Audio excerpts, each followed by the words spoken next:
And the day is finally here, everyone. This is the last video where I talk about the Great Hunt, although I probably will talk about it in other videos. But this is my last Great Hunt video. I'm going to be talking about chapter 45 until the end of the book, which is chapter 50. And what a ride it has been. I hope you've enjoyed my videos, the last 7 videos on the Great Hunt. And I'm looking forward to launching into the Dragon Reborn. I haven't quite finished reading it yet, but I will have it done tonight. As soon as I finish uploading this video, I get to sit down and finish the Dragon Reborn, and I cannot wait. So I left it on a little bit of a cliffhanger last night. I was reading a chapter. I've got 6 chapters to go, and I was just like, oh, it wasn't that big a cliffhanger, but big enough that I was like, I wanted to keep reading, but it was too late. And that's fine. Today I'm not talking about the Dragon Reborn. I'm talking about the Great Hunt, sharing with you my thoughts that I've recorded in my reading journal.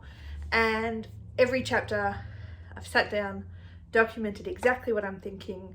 It's basically my commentary on how I'm reacting to the chapters as I go. I get things wrong. I know I do. But I'm trying. And I'm really enjoying it. So anyway, I'm going to get stuck into this without going on. I could talk about it for longer, but I won't. I'm just going to talk about chapter 45, Blade Master. And here in this chapter, we've seen both Rand and Nynaeve facing the darker side of themselves in a way, I suppose. Rand with killing his first human, and faced with the brief decision about whether to kill the slaves or not. And Nynaeve and the Sul'dam, understanding the power of the collar and knowing she could use it on Sita in a worse way.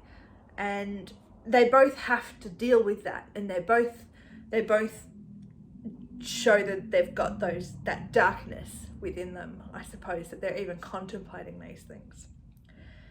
They've both had to look even slightly at the grey area, and I'm guessing that this is not the only time this is going to happen. They're going to have to come up against this time and time again, and sometimes they're going to choose something that is maybe a little morally grey, and that's what makes them such real characters, I think. I like that.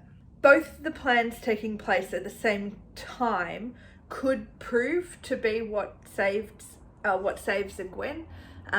One of them, Nynaeve, operating on her own or with Elaine and Min, might not have worked. It might have. Rand trying to save Egwene might not have worked. But the fact that they're happening at the same time is it could very well be what saves Egwene. But it also might put her Sul'dam on guard more. She's not going to give up her prize without a fight. I find it hard to believe Rand was able to defeat Turak. This was probably one of those moments that I put it down to there was that time jump and where he's lived all these other lives. So like it's probably one of the more unrealistic things to happen for Rand to have been able to beat someone, given his limited experience. Natural ability, I guess, comes into it, but and maybe Turak was too Turak. Maybe he was too arrogant. Maybe the training isn't as good as what Lan was able to provide Rand. Maybe he was not as good as he really thought, and there is a lower level of blade mastery in Sanchin, anyway, in their culture than what the Waters have achieved. Yeah, so I think it's probably linked with the Sanchin's fatal flaw, which is that they think that they're better than everyone else, and so therefore they're going to constantly misjudge the abilities that other people had. We see that in Min being able to wander freely as well, and all the people being able to wander freely, provided they've sworn allegiance. They believe that they're better, and so therefore it's a fatal flaw, which they could very well learn a very important lesson here and not do this again, or it might keep coming back. The other option on this is that maybe the void, when Rand enters that void, it gives him a really large boost and connects him to more than just the source in that sense. It connects him with something else, potentially connecting him to his past lives, and gives him that boost of skills.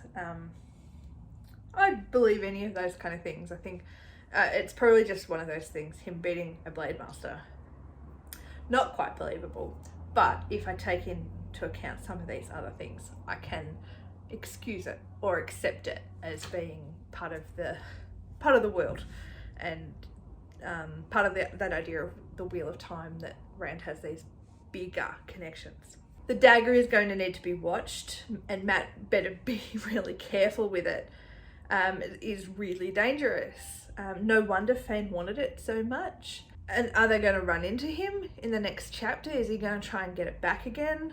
Are they going to have some sort of confrontation with him? I can't imagine he's going to want them to get away with it, or the horn. I think that could prove really problematic for him if he admits defeat. So they might run into him and have a confrontation with him. And on top of that, they've also got the White Cloaks to contend with. So are they going to run into the White Cloaks and maybe have some confrontation there? Lots of directions in this chapter. With only a few chapters to go, there's so many directions that this could still go in, and I think that is just fantastic. I've noticed that about The Eye of the World and the Dragon Reborn. I really like that it is not a clear, this is what's going to happen, and it just happens. The characters are guessing, and we are guessing about what's going on. We've got a little bit more information, but not that much more. And I just really, I'm enjoying that about following this through. Is I just have no idea exactly what's going to happen. I can take as many guesses as I like, and some of them will stick, but I don't really know for sure, and that's great. Chapter 46, To Come Out of the Shadow. Inktar, a dark friend. I mistrusted Beren. I mistrust Leandrin immediately. I mistrust so many people. I did not even consider Inktar as someone I shouldn't be trusting. He felt so honourable and upright, and this was just one of those moments. I think I enjoyed the books up until this moment. I honestly think this was the moment that I realised how incredible Robert Jordan was with his characterizations, where he could build up this character, which I knew something was going on with Inktar, but I never once suspected. I knew that we weren't getting all the information, but to think that he was a dark friend and was, it hurt. And I was still absolutely devastated with the fallout of finding out that he's a dark friend. No wonder he's been so strange since the portal stones. Imagine seeing your life, making other choices after making the choice to join the shadow. So from that moment of the portal stones, you can see that he was so conflicted. And Rand's reaction of sorrow felt so right in this moment. I can really... it was a moment, it hurt. It hurt so much. Robert Jordan, what did you do? But it also, it made sense in a way. It made sense, so I can accept it even if I don't like it. Egwene, And Gwen has been changed. I knew this was going to happen, but she's been changed, and she's got anger that she didn't have before. I mean, she could get angry, but she now has this anger that is not like Nynaeve's anger. It's something deeper than that. It is trauma-based anger, and she's seen the worst of what humans can do, or how they can treat other people, and now I think she may have killed Rhaena and Seta if Nynaeve hadn't stopped her. I don't think a Gwen would have done that prior to being captured. I just think it's, yeah, a Gwen's character, it's going to change things, I think. And if it doesn't change her in the long run, then what was the point of it? So I'm expecting some significant changes, and I will be curious to see how Rand and even Perrin see a Gwen when they get to spend more time with her, whether they notice the change or not. The girls have been separated, and that's never a good sign. Hopefully they all make it to the ship. It's the only way I can think they'll get out of here safely. Captain Domin is a really great man. This moment in this chapter where he wants to wait for them, he's holding to his promise to wait for them, and this set really shines a light on how genuinely good he is. I know he knows it's in his best interest. Like, he wants Aes Sedai on board his ships to help him get out of there, but I think there's also a deeper, he wants that he can see 3, 4, or however many he sees. I can't remember how many he met, but he sees Nynaeve and knows and wants to help a young woman who is clearly needing his help. But he also is being a little bit like, how can this benefit me? And I like that, because that's also very real. And like, I think that makes sense for the pirate-like elements of Captain Domin as well. With all the chaos, it's a great time for the White Cloaks to come in and cause more chaos. They may even manage to survive this encounter, depending on how it unfolds. With, like, there's a lot of chaos. And poor Bella getting left behind. She's such a good horse, like a full-on character in her own right. And another tie between Rand and a Gwen, which is sort of holding them together in a way. I hope this is not the last we see of her. I like Bella. I don't know how I can get so attached to a horse that hasn't had a massive role, but Bella has just been there. And if only we could get a chapter from Bella's point of view. Imagine the whole story told through Bella's eyes. I just think that would be highly entertaining. I wouldn't want to read the whole 14 books from Bella's point of view, but it'd be fun. Chapter 47, The Grave is no bar to my call. Another showdown with the Dark One, which Rand appears to win through sheer willpower and also being underestimated. And that seems to be the constant thing that's happening here, is they're not taking him seriously, which is a good thing, because otherwise he could very well be dead by now. And Matt blew the horn, which I didn't expect that. So it actually makes sense when I sat down and thought about it. It makes sense with his connection to the Manatherans. So there is that connection there, and I'm assuming, based on what we know about the Horn, this means he always is going to be connected to the Horn now, and maybe we'll know more.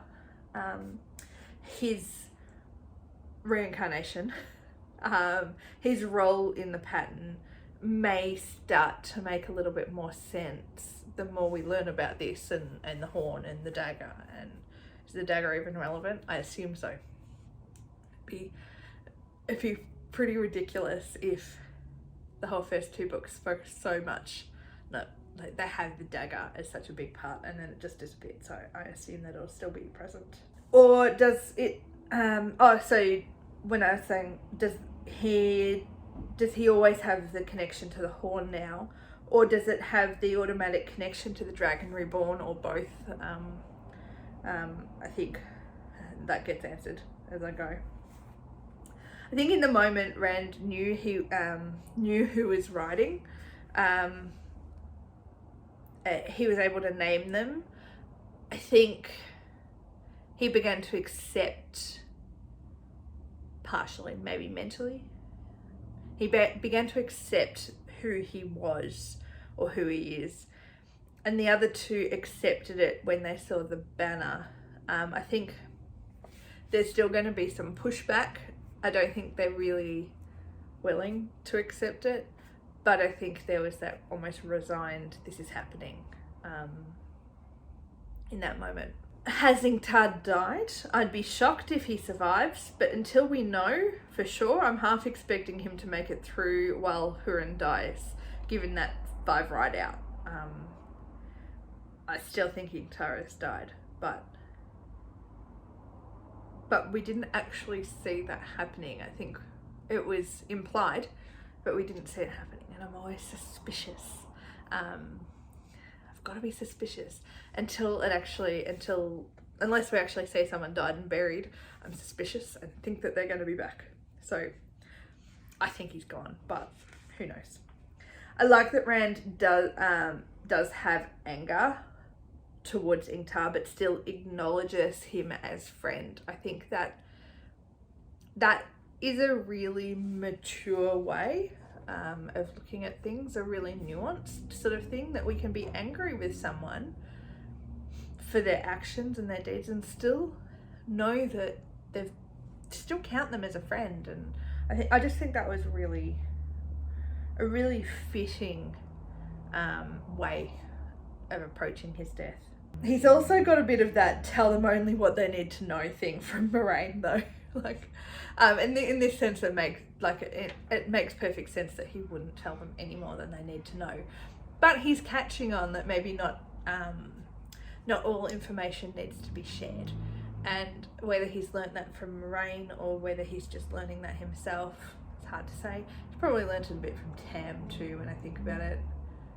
Tam only told him what he thought he needed to know, and look how that served him. He could have told the others Ingtar was a dark friend, but he chose not to. I can see why, I really do. It's that loyalty, it sticks exactly true to what we know about Rand and how loyal he is to his friends. Gwen being in danger and maybe others being in danger is the final push for him to stand up to the Dark One without flinching.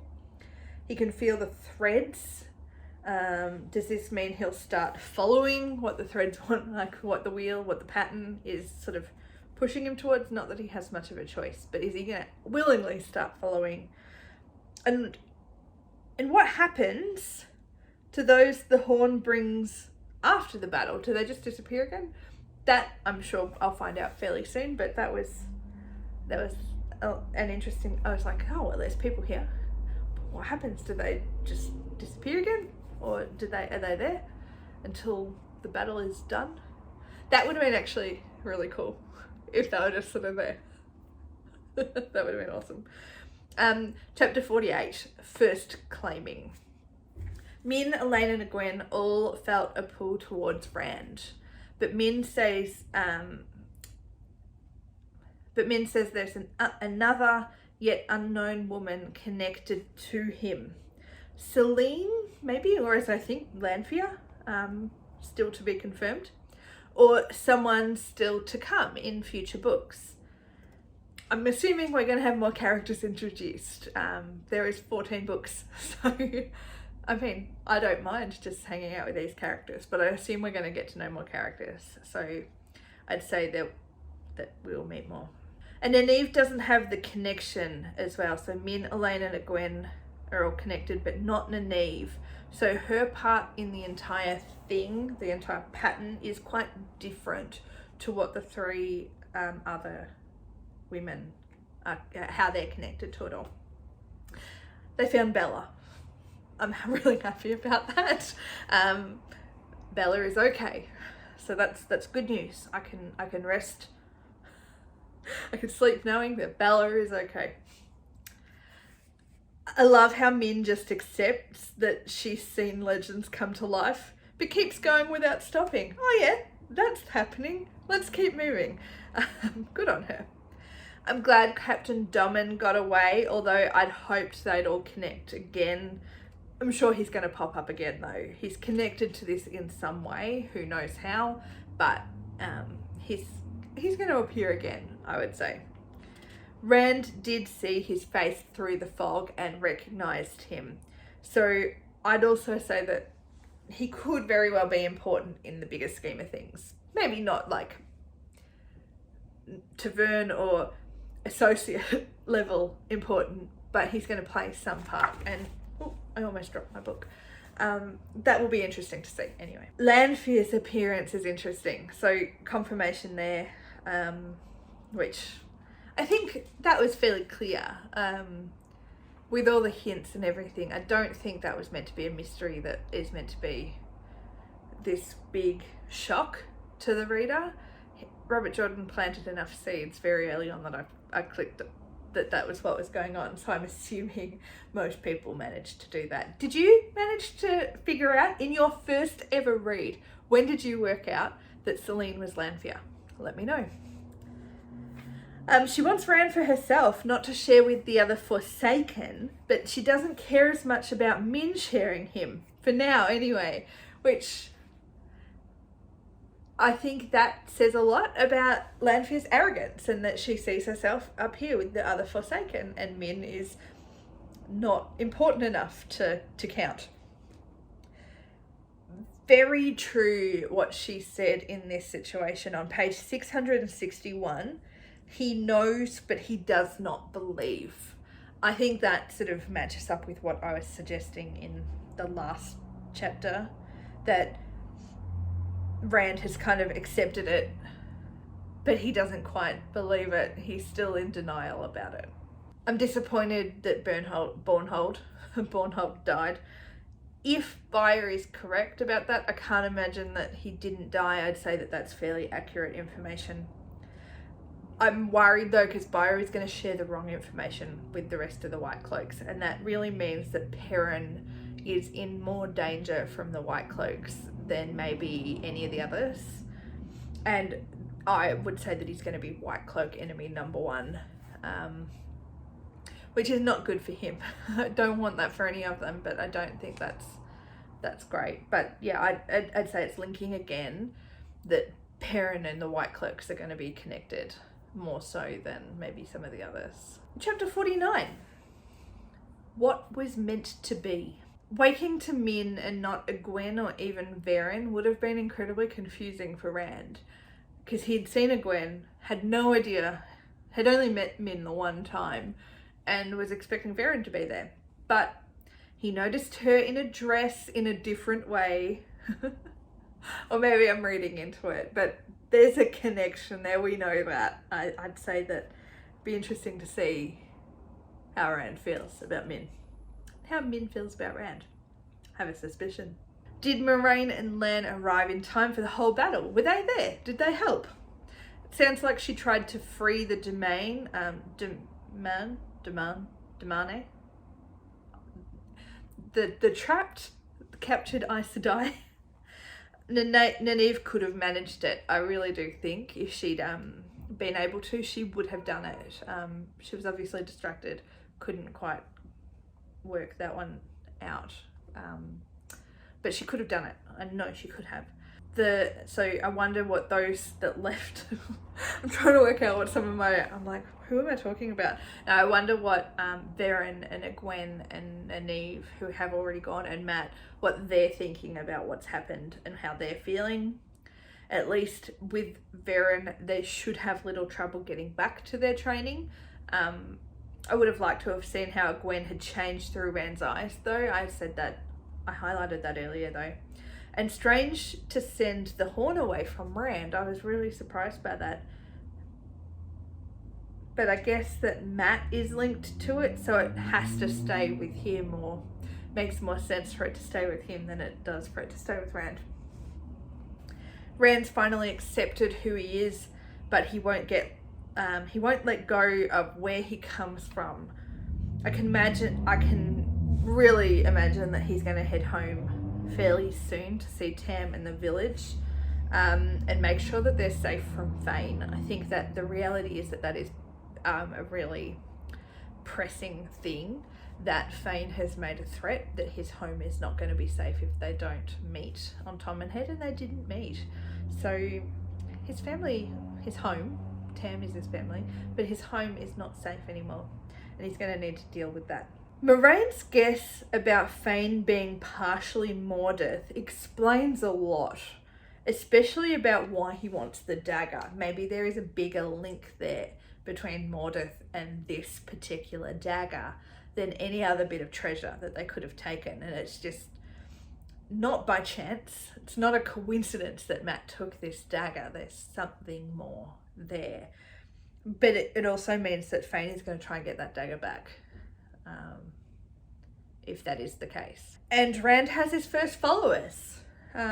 Given we only know 3 of them by name, Massima, Uno, anyone else think of the card game every time Uno's name is mentioned, and Huron, suggests they'll be around for a while, these 3 in particular.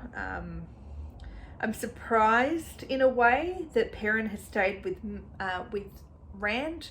I really did think he'd go with Matt. That seems to have been where the connection was in previous choices, but maybe it's always been who needed him most, and then it makes sense that he stayed with Rand. And maybe he just doesn't want to go to Tarvalon, and so he realised that his best bet was to stay with Rand and not go with Matt, who was definitely going there. And for the last chapter, this was a short one, so I didn't really write much, but chapter 50, after.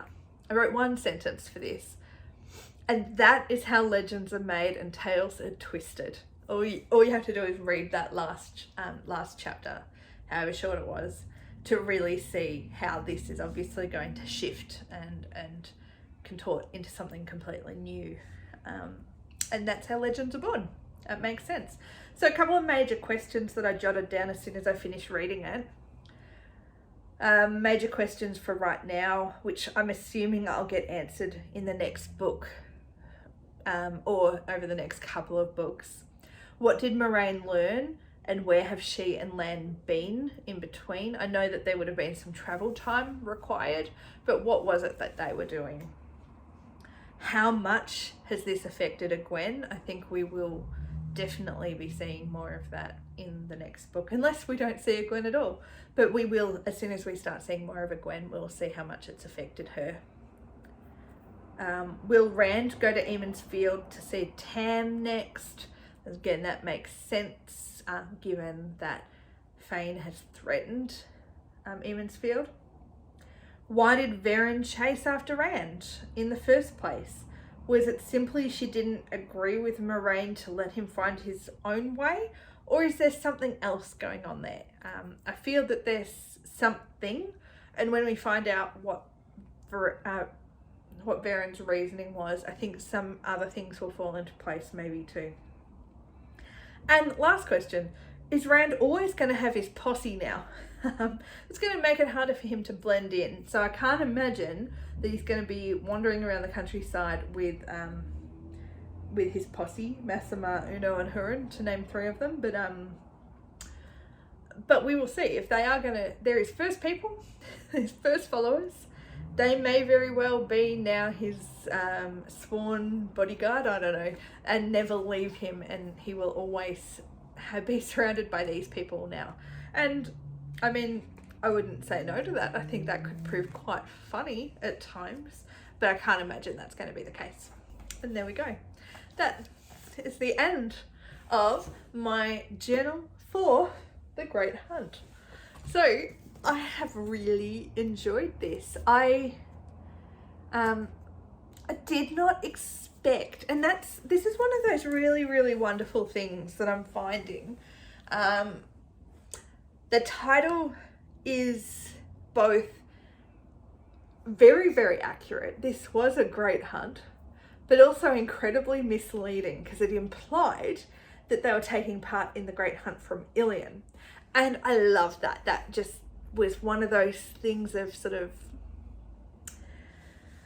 taking my expectations and then just saying nah with a hammer and smashing them all apart. And yeah, that's just how Robert Jordan has has made me feel with both this one and the next one as well, the Dragon Reborn. I expect it to go a certain way with no like solid expectations, but then it just goes off in some completely different direction that I wouldn't have thought of. And I love that because it means that I am constantly making guesses and having to really keep track of what's going on, because it's not following a predictable pattern, or it's not necessarily completely unpredictable, if you know what I mean.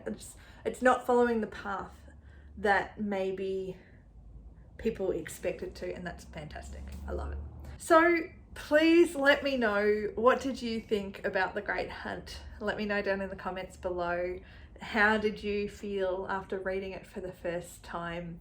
I have to say I made a few comparisons in my head. I didn't write this down, but if you ever read growing up The Book of Three by Lloyd Alexander, an American writer based on Welsh, so that sort of area, Welsh or Cornwall, I think, Welsh legends.